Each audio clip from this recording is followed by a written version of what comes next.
मुहतात चलना होएगा किथे इदारा के दरमियान कायम आईनी तवाजुन खराब ना होए। शौकत सदीकी केस का फैसला महफूज। चीफ जस्टिस पाकिस्तान काजी फाइजी सदी सरबराही 5 रुकनी लार्जर बेंच ने साबिक जज इस्लामाबाद हाई कोर्ट शौकत अजीज सदीकी की बरतरफी के खिलाफ अपील ते समात की थी। जिस सिलसिले lieutenant general retired Faiz Hamid की तरफ तो ख्वाजा हारिस से शौकत सदीकी की तरफ तो हामिद खान अदालत पेश हुए। समात के आगाज से चीफ जस्टिस ने सवाल किया कि शौकत सदीकी दल जमात तस्लीम कर रहे हो या मुस्तरद।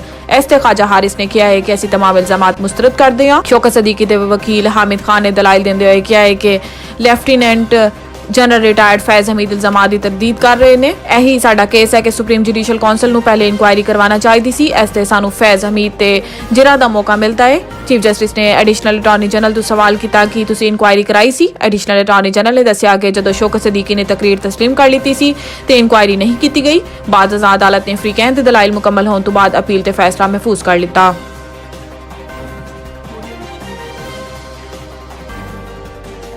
कासिम सूरी मुल्क के आईनी बहरान की वजह बने। क्यों ना इन्होंने खिलाफ संगीन गद्दारी की कार्रवाई की जाए। Supreme court chief justice Pakistan की सरबराही 3 रुकनी बेंच ने साबिक डिप्टी स्पीकर कासिम सूरी की नाअहली के केस की समात की। जिस सिलसिले कासिम सूरी की जानिब तो नईम बुखारी ने दलाइल दिते। समात के दौरान नईम बुखारी ने दलाइल देंदे हुए कहा कि मेरी नज़र से कासिम सूरी की नाअहली ते इन्हां दे हल्के तो दोबारा इंतखाबात का मामला हुण गैर मुअस्सर हो चुका। इसते लश्करी रईसानी दे वकील ने कहा है कि कासिम सूरी गैर कानूनी तौर पर ओहदे ते बुरजमान ने। इन्होंने स्टे ते ओहदा इंजॉय किया। इन्हां तो मुराद ते फवाइद वापस होने चाहिए ने। बाद अदालत ने कासिम सूरी ते लश्करी रईसानी नूं जाती हैसियत तलब कर लिता ते कासिम सूरी का केस मुकर्रर ना होने ते स्टे बरकरार रहने ते रजिस्ट्रार नूं भी नोटिस कर दिता।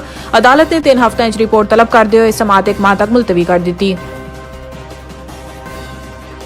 इंतखाबात के हवाले तो क्या सराइयां तो गुरेज करना चाहिए। इस्लामाबाद प्रेस कॉन्फ्रेंस करते हुए मुर्तजा सुलंगी ने कहा है कि इंतखाबात की कवरेज लिए गैर मुल्की मीडिया के नुमाइंदे पहले ही पाकिस्तान ने मुबसरीन ते गैर मुल्की सहाफियों को 49 वीजे जारी किए गए। 32 दरखास्तें ते वीजे देने का अमल जारी है। पाकिस्तान हाई कमीशन नई दिल्ली तो तकरीबन 24 इजाजतनामा की दरखास्त प्रोसेस ने। मीडिया के मुख्तलिफ इदारों की तरफ तो मजमूई तौर पर 174 दरखास्त मौसूल हुई। मुर्तजा सुलंगी ने दस्सिया है कि गैर सहाफी कैटेगरी सिर्फ बरतानिया तो 25 दरखास्त प्रोसेस ने। रूस की तरफ तो 8, जापान तो 13 ते कैनेडा तो 5 पार्लीमेंट के अरकान ने दरखास्तां दित्तियां। इन्हां दा कहना सी कि 20 जनवरी की तारीख गुजर जाने के बावजूद हुण भी दरखास्तां नूं देख रहे हैं। 14 मुमालिक तो दरखास्तां मौसूल हुई सन। नवाज शरीफ की मुआशी कारकर्दगी मुखालफिन के मुकाबले बेहतर है। आलमी मालियाती खबर रसां अदारे ब्लूमबर्ग की रिपोर्ट के मुताबिक सियासी मुखालफिन के मुकाबले नवाज शरीफ ने बेहतरीन मुआशी कारकर्दगी दिखाई। गुज़िश्ता 3 दिहाइयों के दौरान नवाज शरीफ ने बेहतरीन अंदाज मुईशत संभाली। सियासी मुखालफिन के मुकाबले 30 साल नवाज शरीफ की मुआशी कारकर्दगी बेहतरीन रही।